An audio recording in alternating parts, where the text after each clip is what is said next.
especially those that were in religious power and authority, because they got it wrong. And he pretty much told them they got it wrong. For at least the ones that were, he definitely told them how it was.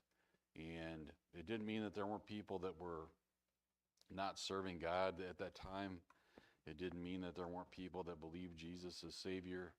It just meant that the ruling people at the time certainly were not, for sure, and many of the people as well. Okay, so we're going to get into chapter 23, and we already know from last time that Jesus was arrested in the Garden of Gethsemane, and the reason that they were able to arrest him there was because somebody, do you remember who it was? Yeah, Judas betrayed him. Judas led all the people there, the religious leaders, the temple guards, all those people were with him. And they did it before everybody else was awake, so they did it before anybody could really see what was happening. They grabbed Jesus and they arrested him, and they brought him in front of the Sanhedrin. And during the time of all that happening, Peter followed close enough to see what was happening. He denied Jesus 3 times, just as Jesus had forecast that he would, or foretold that he would. And Peter was most sorrowful whenever he realized that Jesus was exactly right on what he said about him. So today we're beginning where Christ is before Pilate. And does anybody remember who Pilate was? Yep, he was the Roman governor, and so he was the one that the Jewish people had to appeal to execute someone, which was their intention, and so that's why they took Christ to Pilate. Would somebody like to read 23, 1 through 5?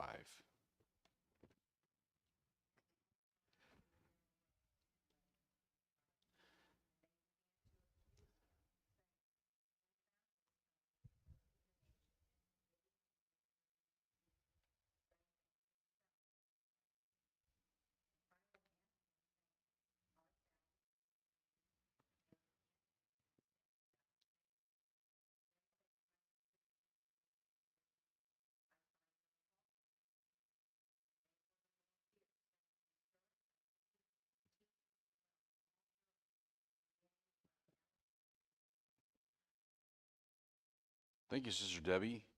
And so it said the whole multitude of them arose and led him to Pilate. So those are the multitude of people that went to capture Jesus in the first place, probably a few more people on top of that. And they accused him of perverting the nation, for forbidding to give tribute to Caesar, and saying that he was king. So what about these charges that they're saying about Jesus? Yeah.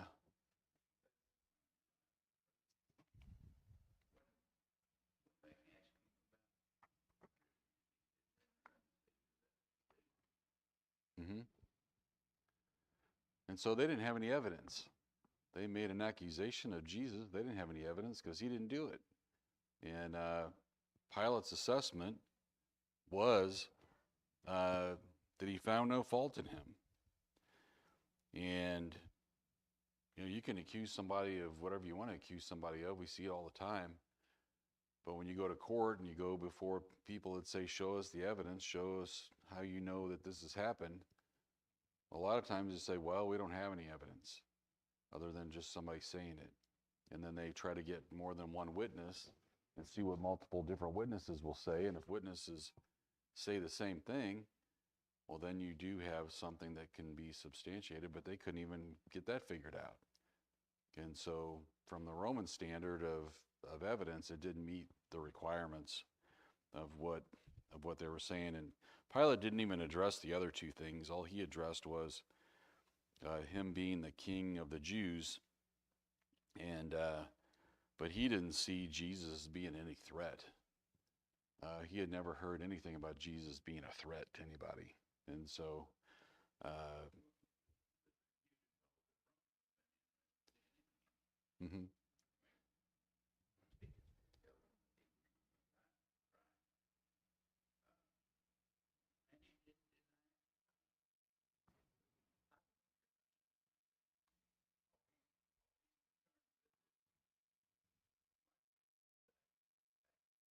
yeah, right. Pay your money and keep the peace as much as you can.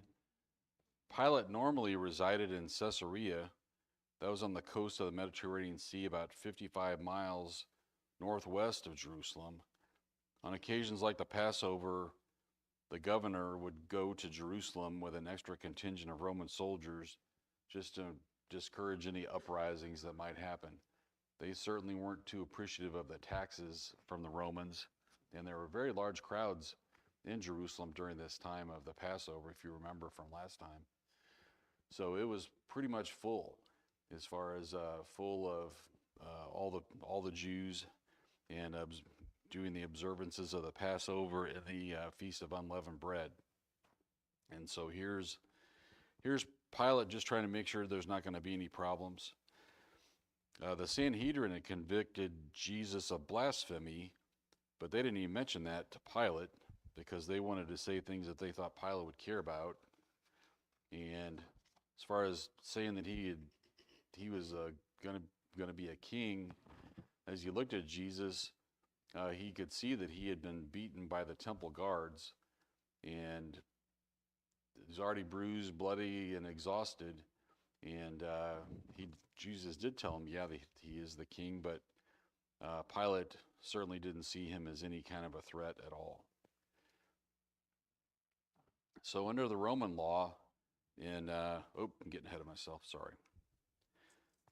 If someone would please read verses 6 through 12.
Thank you, Sister Doris. So now we're seeing, so Jesus was accused.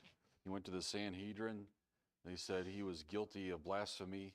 They couldn't really do anything else about it. There was no way that they could put him to death themselves. So then they went to Pilate. Pilate said, I don't find any sin in him, but you can go talk to Herod, see what he wants to say about it. Herod and Pilate weren't friends, but when he heard in verse 6 that Jesus was from Galilee, he asked if he was a Galilean, and he knew that this was Herod's jurisdiction. And so this was an opportunity for him to kind of hand this off to somebody else. This Herod was Herod the Tetrarch. So he was the son of Herod that was ruling when Jesus was born. So what do we know about his father, Herod? You might remember.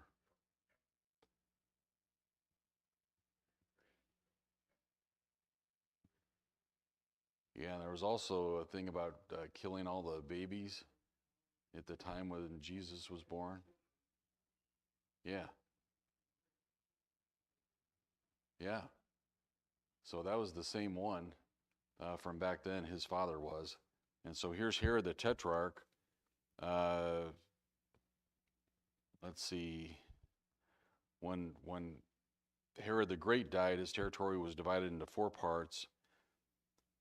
The Tetrarch was one of those four parts, and this Herod was known as a person with few scruples, morally or otherwise. He was the one that imprisoned John the Baptist, and then allowed himself to be manipulated into executing him, and that was in Luke 9:7-9.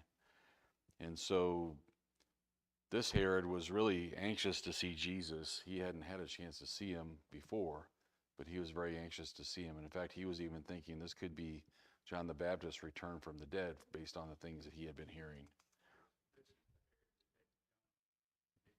Yeah. Yeah, and it was Salome that was was it her father? I guess that was, I forgot who it was, somebody that was telling her, the king said, I'll do whatever you want me to do, and I forgot who it was that said.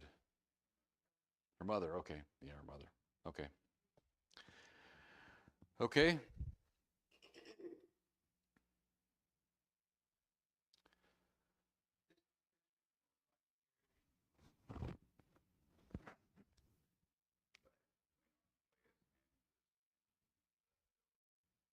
Mm-hmm. Yeah, and they were in Jerusalem, probably to gain favor from the Jews, uh, just to be there and take part in some of this. He didn't really have any genuine interest other than just curiosity, and he welcomed the opportunity to hear Jesus or see him face to face, and he wanted to satisfy his curiosity, and he also wanted to see Jesus perform miracles because he had heard it said about him many times. It wasn't that he was accepting him as the Son of God. He certainly didn't accept him that way. And he was really just looking to be entertained. That's pretty much what Herod was expecting from the whole thing. And so, hmm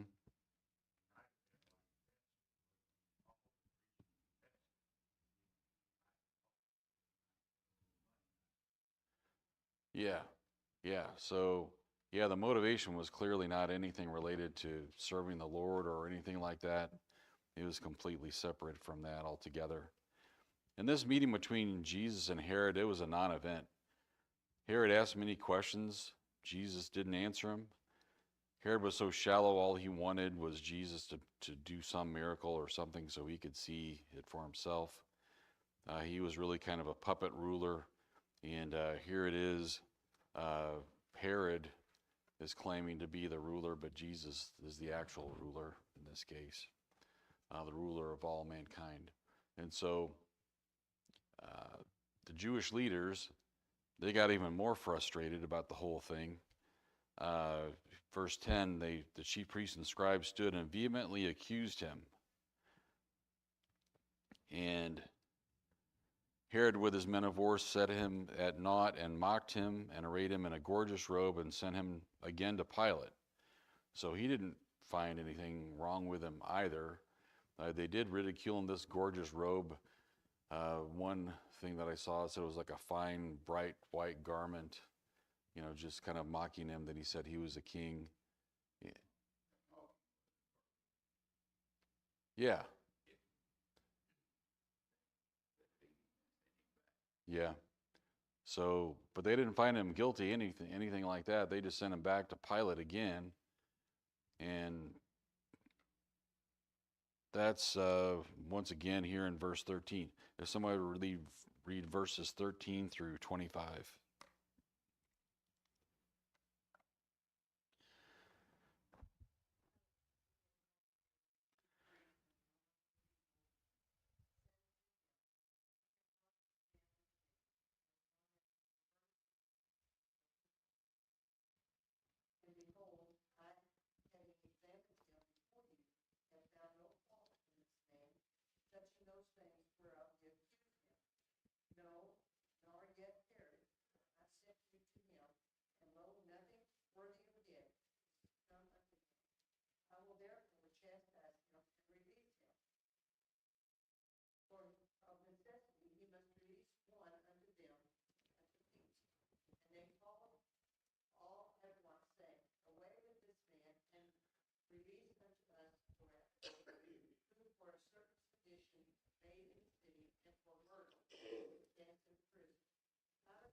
Thank you, Sister Helen. So, if you were Pilate, what would you think if they had brought Jesus back to you again?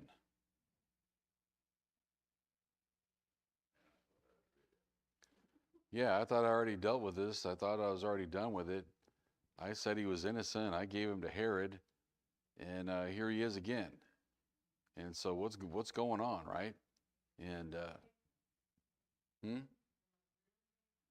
Yeah, they weren't satisfied. The Jewish people were not satisfied, and so here's Pilate again. You you have brought this man unto me as one that perverteth the people, and behold, I have examined him before you and found no fault in this man. He was restating what he said before, as if they didn't understand what he told them the first time. I haven't found any fault in him. Why are you here? What are you doing? I found him innocent. Herod found him innocent. I already told you. What do you want from me? And so in verse 16, it was kind of obvious they weren't going to be satisfied with what he had said. So he said, okay, therefore I'll chastise him and release him. And so there's a much bigger meaning of that than what we think about as far as chastising.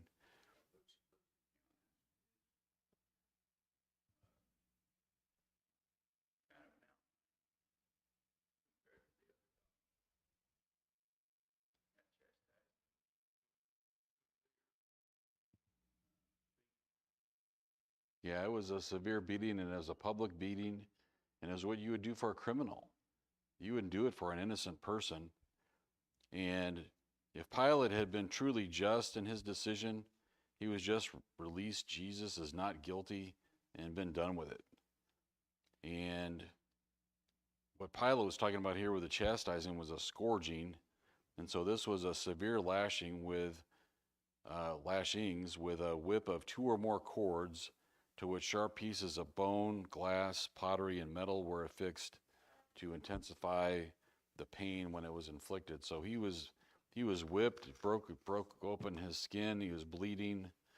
It was a way of being punished that was only suitable for somebody who was a criminal, somebody who had done something wrong.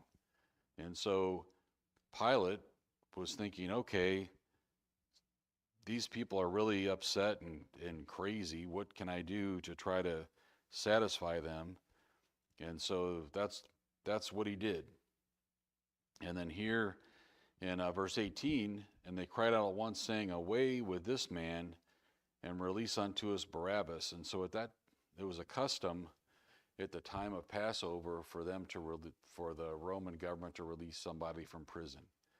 And they probably only in prison for one reason, that they're a criminal. And so if you remember, they didn't like paying taxes.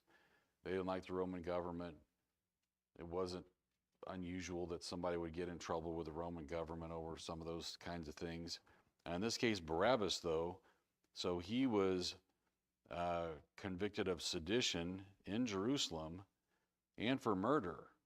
And so he was a criminal. In fact, he had done all the things that somebody would do that should be crucified. And so here's them saying, release unto us Barabbas. And Pilate just can't really understand what's going on here. He was willing to release Jesus, and so he spake to them, trying to help. He thought they were confused, I'm assuming. You really want me to release Barabbas and crucify Jesus? Are you confused? What's going on? And so he said it again, and then they cried, saying, crucify him, crucifying, meaning Jesus. And he said unto them the third time, why? What evil has he done? I have found no cause of death in him. I will therefore chastise him and let him go. And they were instant with loud voices, requiring that he might be crucified. And the voices of them and of the chief priests prevailed. And Pilate gave sentence that it should be as required, and they released unto them him that for sedition and murder was cast into prison, that's Barabbas. whom they had desired, and he delivered Jesus to their will. Okay, so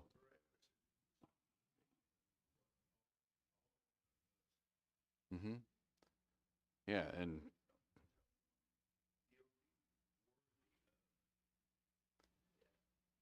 and here's Jesus sacrificing himself for Barabbas. Barabbas may or may not even know who Jesus is. And so Jesus is sacrificing his life for him directly, but he's sacrificing his life, like you said, Brother Jim, for all of us.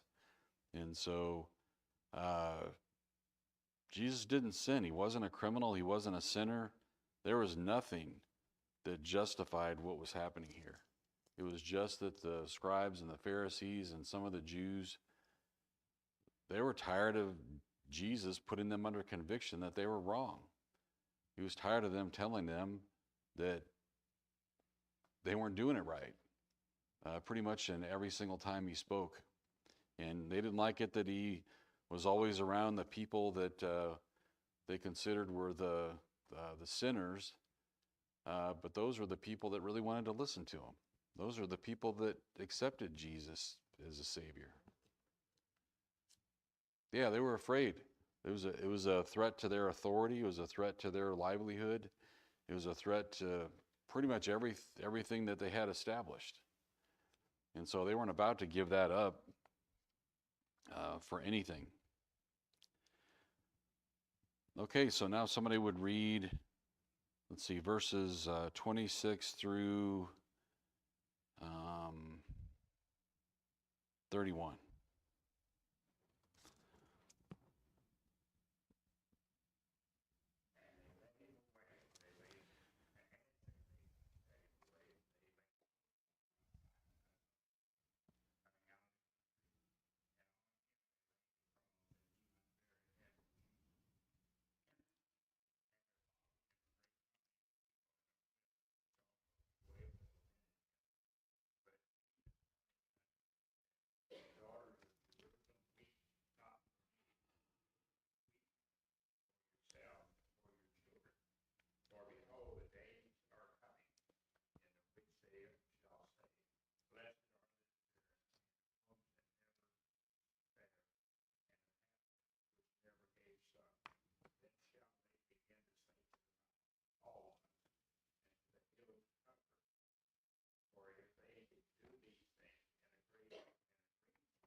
Thank you, Brother Homer.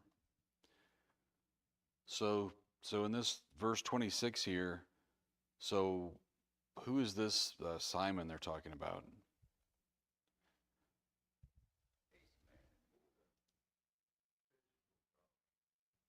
Hmm.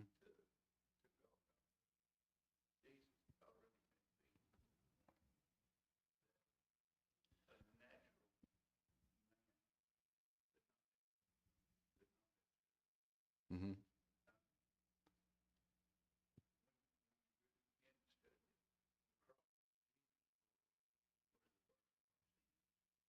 Hmm.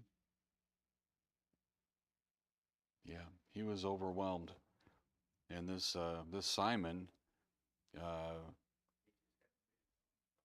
yeah, he just happened to be there, and I guess what they were saying about him is I gotta find my place again.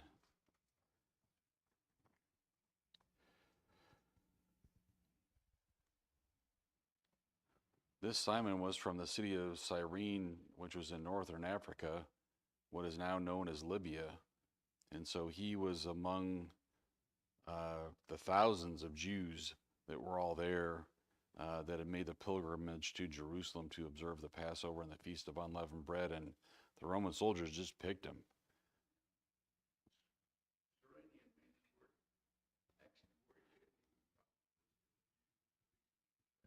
Hmm. Yeah.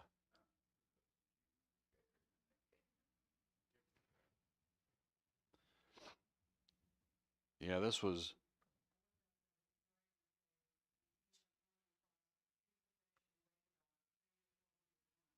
oh, wow. Yeah, that's pretty heavy.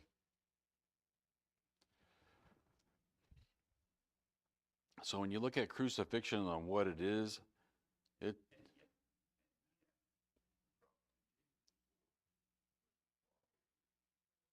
yeah.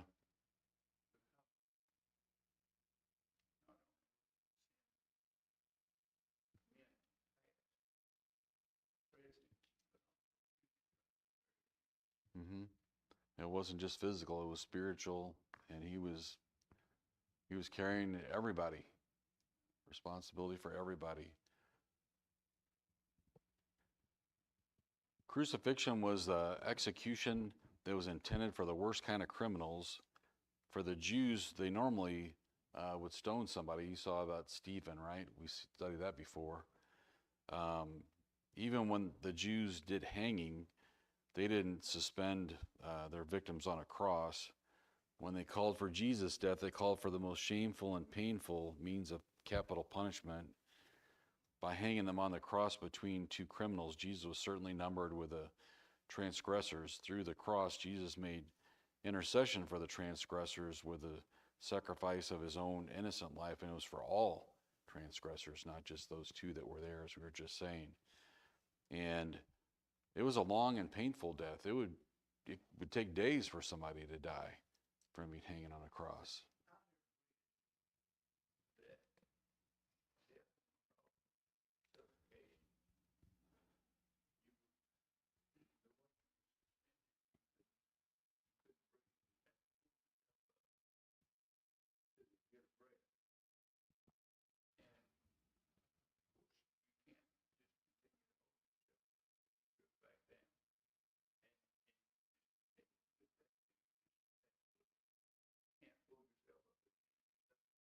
Mhm.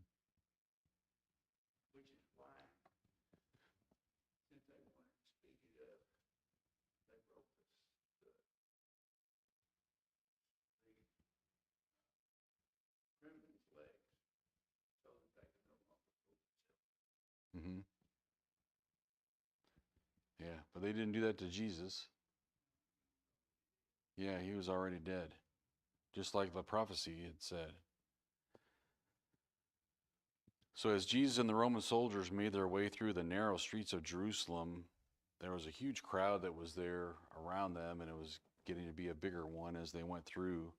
And of course, these included all the Jewish leaders and those that had clamored for Jesus' crucifixion. We also saw here that there were women that were crying for Jesus. They knew his innocence and they knew he would be killed in the most brutal way. And Jesus responded to them here in the verses that we see, verse 28. Daughters of Jerusalem, weep not for me, but weep for yourselves and for your children.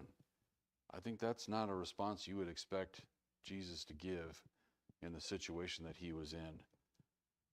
For behold, the days are coming in which they shall say, blessed are the barren, and the wombs that never bare, and the paps which never gave suck. Then shall they begin to say to the mountains, fall on us, and to the hills, cover us. For if they do these things in a green tree, what shall be done in the dry? And so all these things didn't happen, or all this wasn't fulfilled when Jerusalem was taken over in AD 70. Uh, yeah, some of it still hasn't happened yet. In that case, thousands of Jews were killed. The temple was destroyed. All of that happened just a short time, or a few years, I guess, after Jesus was put to death. But yeah, a lot of these things are still to come. And we'll see those when Jesus comes back. Yeah.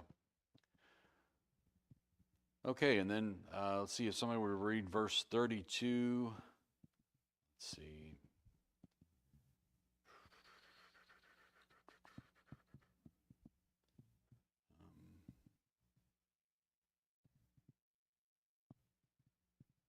Okay, how about 32 to 43?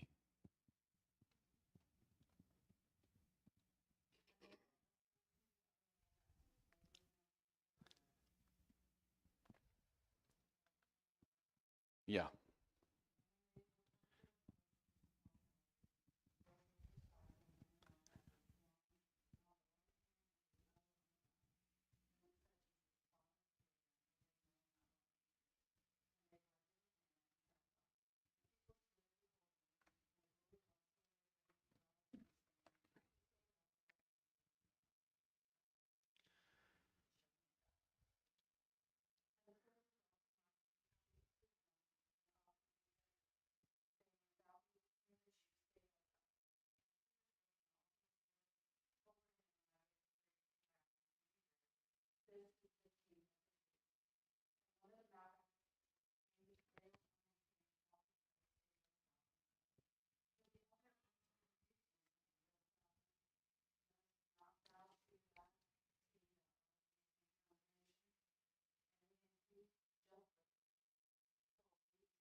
Thank you.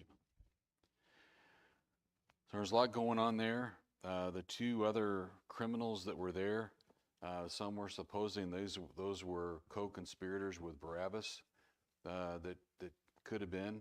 Uh, we don't know for a fact if they were, but it's logical if they were. And Barabbas was to be put to death, and all this should have happened after the feast was over and after all the celebration was over. That would be the normal practice. But because Pilate was frustrated with the Jews putting him in this position, he said, yeah, just go ahead and go on with it.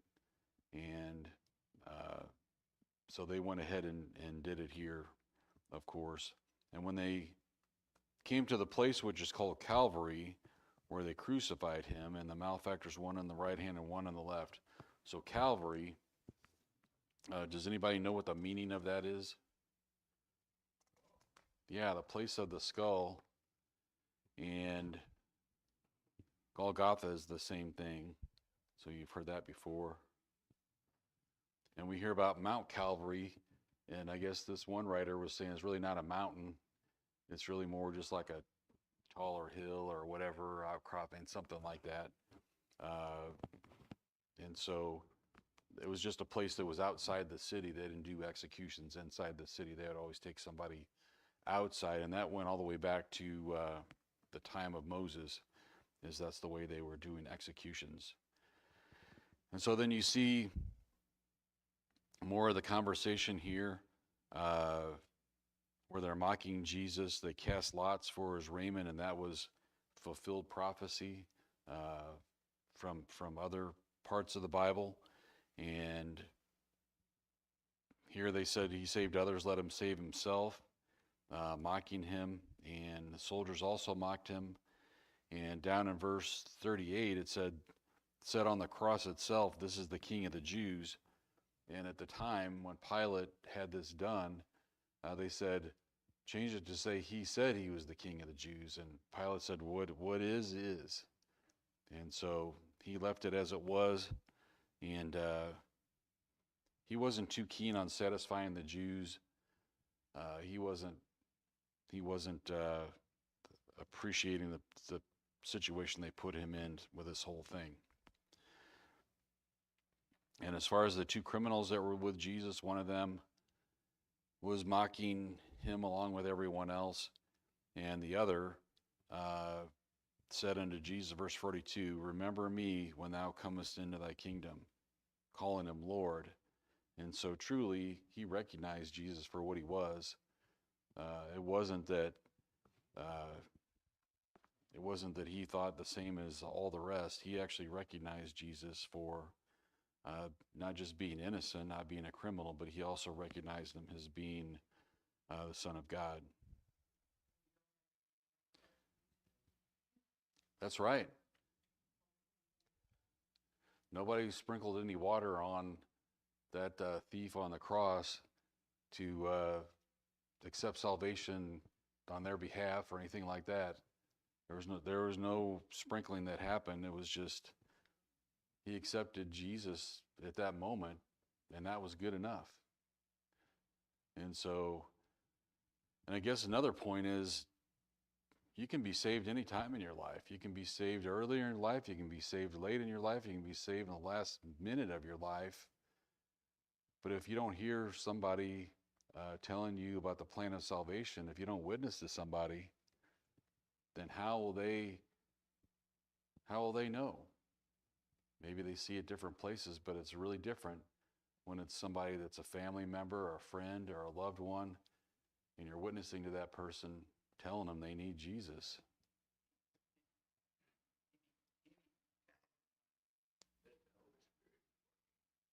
Yeah.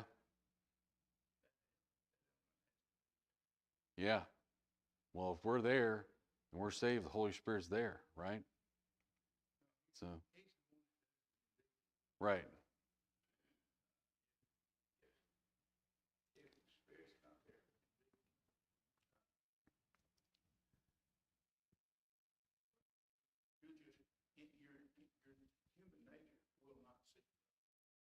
Right.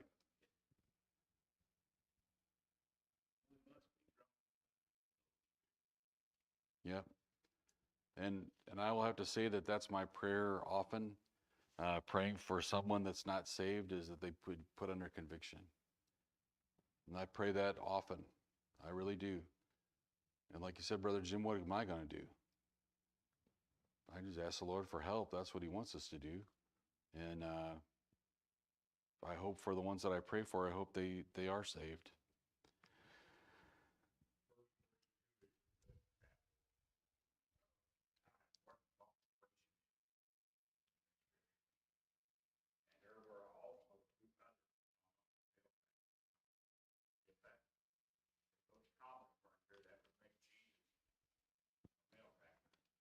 Yeah.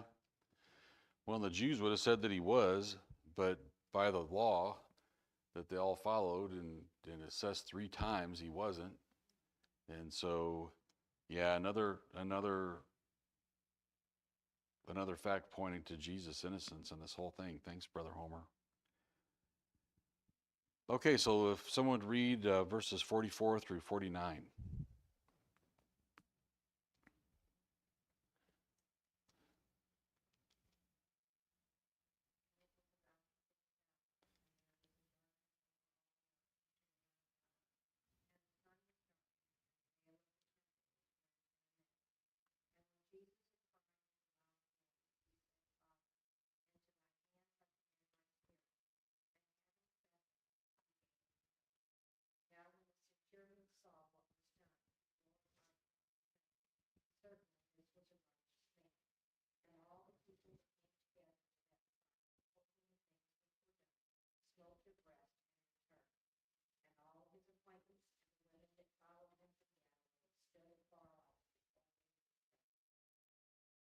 Thank you, Sister Debbie. And so here, the 6th hour. So, what time of day is this? Yeah, this is noon. So what is noon around here? Yeah, that's like the brightest part of the day from the sun. And so there was darkness over the earth until the 9th hour. So it was from the 6th hour to the 9th hour. So 3 hours of darkness would be 9 a.m. to noon. It was complete darkness when it should have been light, just by normal. Noon to 3.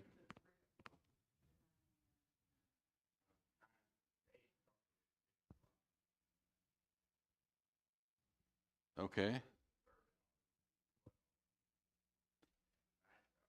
Oh, the 6th hour is noon. Yeah.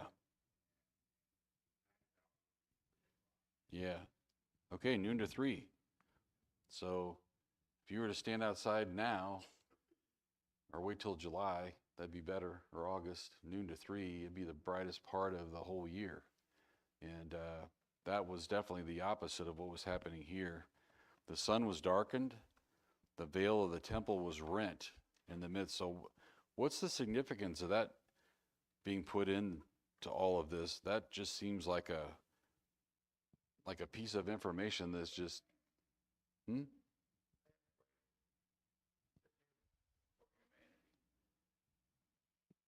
Yeah, this is a breaking of all the traditions and all the things that had happened in the past. Jesus fulfilled prophecy as the Messiah, and man didn't have to go to the temple and make sacrifices. Jesus was the sacrifice.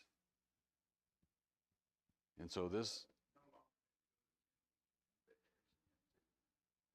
in the temple, the veil was between the temple and the Holy of Holies.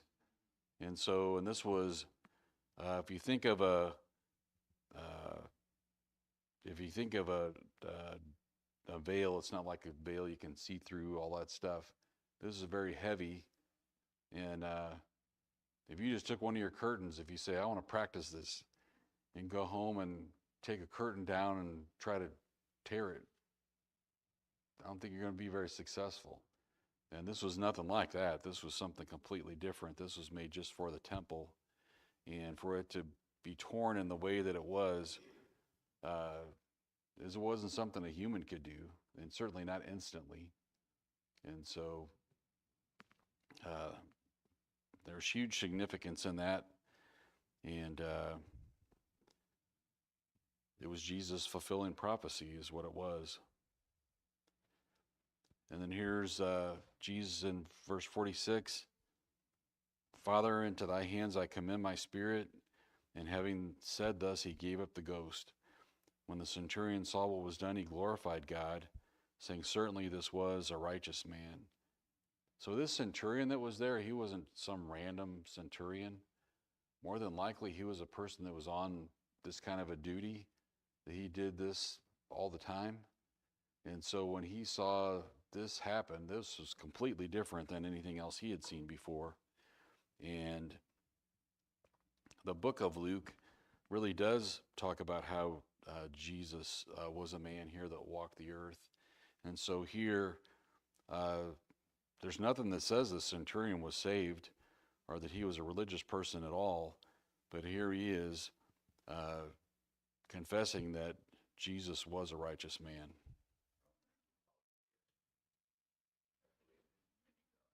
Mm-hmm. Yeah.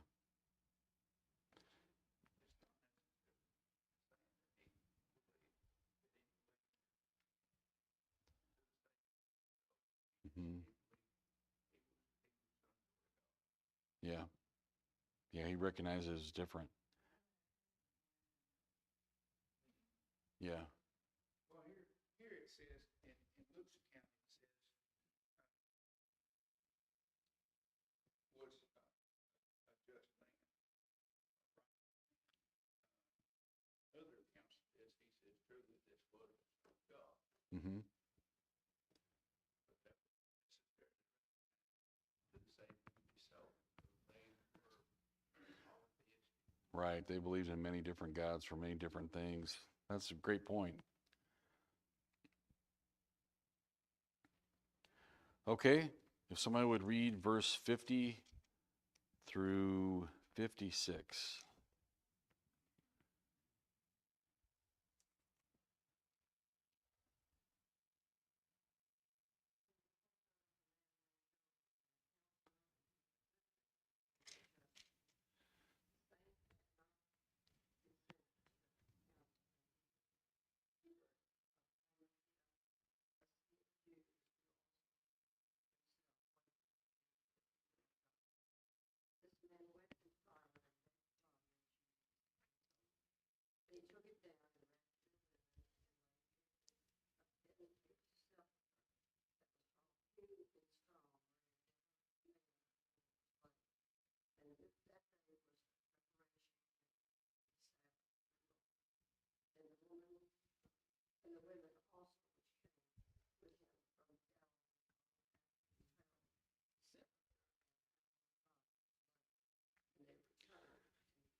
Thank you, Sister Doris. I think it sounds like you're losing your voice. And you read twice. That's like double extra credit for Sunday school class today. This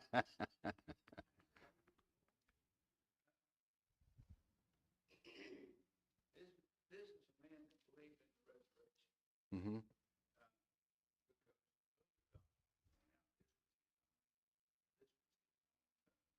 Mm-hmm.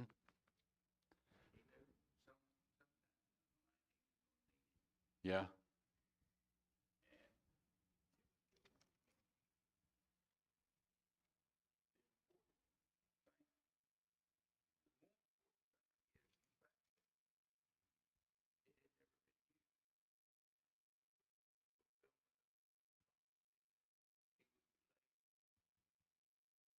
He would be tried with the wicked Mm-hmm. that took Malachi, and that he would be buried in Mm-hmm. So just the opposite, like somebody that was a rich person or whatever, yeah. So yeah, that was fulfillment of prophecy again. And so we have one more lesson, one more chapter, 24, for next Sunday. And then after that, we have the new books. And hopefully you get a chance to take a look at those before we get started, just coming up soon. Thank you very much.